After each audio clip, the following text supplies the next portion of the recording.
আমি এই মুহূর্তে রয়েছি কপির জমিতে। এটা হচ্ছে ফুলকপি। শীতকালের জন্য আমাদের চাষিরা ফুলকপি জমিতে লাগিয়েছেন।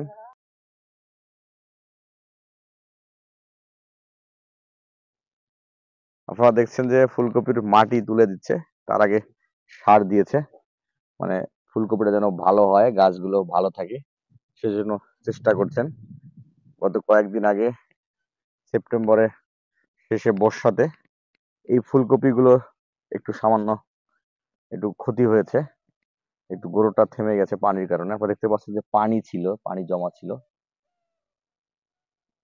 আসলে শীতকালেই সকল শীতকালীন সবজি পাওয়া যায়, ফুলকপি বেশি শীতকালেই পাওয়া যায়। আমাদের কৃষকরা চেষ্টা করছেন যেন এই শীতে ফুলকপির ভালো ফলন পায়, সেজন্য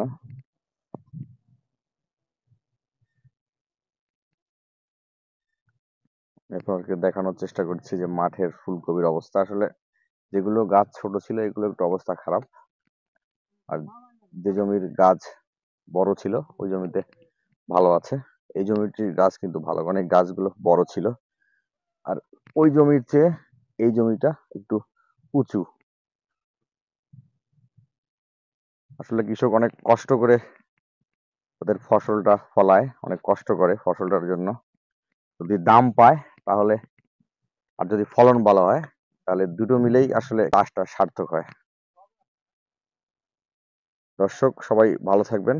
আবারও মাঠের সমসাময়িক কৃষি বিষয়ক সমসাময়িক কৃষির বাস্তবতা বিষয় নিয়ে আবার দেখা হবে, কথা হবে।